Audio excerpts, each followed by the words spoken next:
Hello everyone and welcome to my Bachelor Nation 24 channel. I hope everyone is having a wonderful day. Before we begin, please hit the subscribe button and give this video a thumbs up. The Curse of Oak Island. Unexpected find at 185 feet leads guys to suspect they have the money pit. This week on The Curse of Oak Island, the guys are surprised and delighted to dig up wood from a depth that means it must be connected to the money pit. This was a great fast-paced episode, which brought us lots of intriguing discoveries and answers, albeit not always the answers that the team or us viewers wanted. But it does feel like the guys are making real progress. Since Craig Tester arrived back on the island last week with his borehole drilling chart, he's reinvigorated the search in the money pit area, and we're now starting to see some positive results. The guys have unearthed some more wood. Nothing unusual about that, you might say, but there was something unexpected. This wood was at 185 feet, which is significantly deeper than anything found previously. In fact, according to the historical record, none of the previous searchers have built anything deeper than 170 feet, which was the depth Irwin Hamilton reached with his tunnel in 1940. That means that this wood must have been placed there by depositors. It could be one of the infamous flood tunnels designed to keep out treasure hunters, or it could be part of the actual money pit. Guys asked, "Is this the money pit?" The guys were unable to hide their excitement as they discussed the possible options. They agreed that the whole area is promising, with lots going on under the surface. Steve Guptill didn't mess about though. He said, "One option is we could be in the money pit." They discussed whether or not to drill even deeper. When Craig briefed Marty Lagina on the situation, the latter seemed confused as to why they hadn't already started digging deeper. They sent the drill back down, this time to a depth of 210 feet, and Terry Matheson and Charles Barkhouse eagerly pored over the spoils with fingers crossed that they'd find some wood or even treasure. Nothing. Nothing but clay. The guys were visibly disappointed. They had hoped they'd finally found the collapsed money pit, but not all is lost. They might have just missed it this time. They decided that the wood at 185 feet was most likely from a tunnel, so the next step is to reposition the drill and to try to follow the tunnel, hopefully all the way to the money pit. Gary Drayton's find of the week. Also this week, there was huge excitement when everyone thought that Gary Dayton had unearthed a gold or gold-plated knob/handle.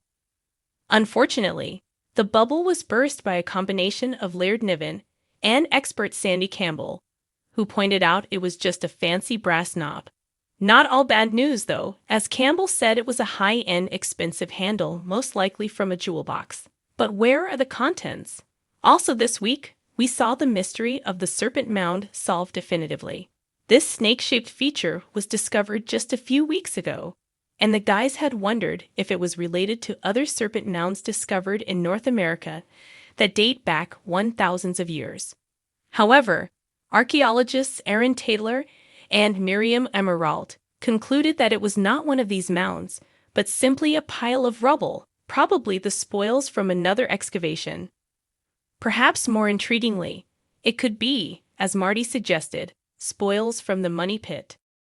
As dawn broke over Oak Island, casting a golden hue on the waters surrounding the enigmatic island, the Lagina brothers were already deep into their day's work. Rick Lagina, the ever-hopeful dreamer, gazed at the drilling rig with an unshakable belief that they were on the cusp of a major breakthrough. His younger brother, Marty, ever the skeptic yet driven by an undeniable curiosity, stood beside him, arms folded, waiting for the day's results. The team had been focused on a new area of interest, a shaft they had dubbed Borehole DN12. It was the latest in a series of ambitious digs designed to plunge deeper into the earth in pursuit of Oak Island's fabled treasure. The drilling had already reached 180 feet, but so far, the results had been a disappointing mix of clay, mud, and small traces of wood.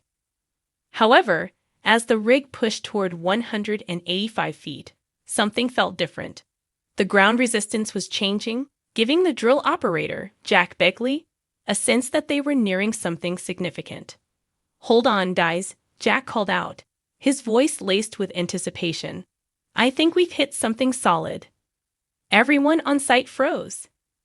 The usual hum of activity fell silent as Rick, Marty, and the rest of the team gathered around Jack. The drill's vibrations had shifted, signaling the unmistakable sound of metal clashing against something hard. Rick's heart raced. Could it be a chamber? Marty asked, his skeptical nature battling with the growing hope that maybe, just maybe, they were about to uncover the legendary money pit. "Only one way to find out," Rick replied, signaling for the team to extract the drill and bring up the core sample. The rig groaned as it withdrew the shaft from the earth, inch by inch, as though the island itself was reluctant to relinquish its secrets.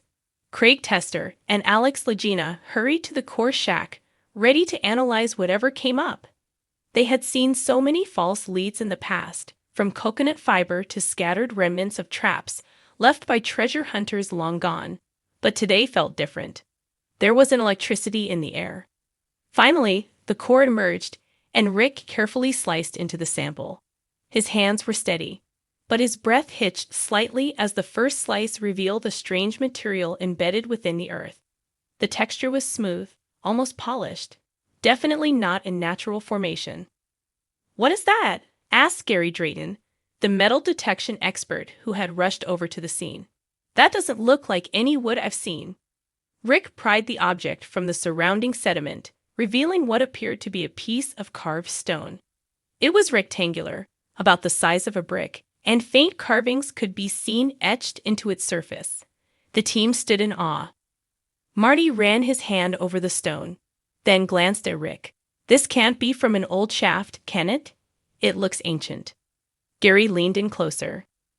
"Those carvings, they're not English.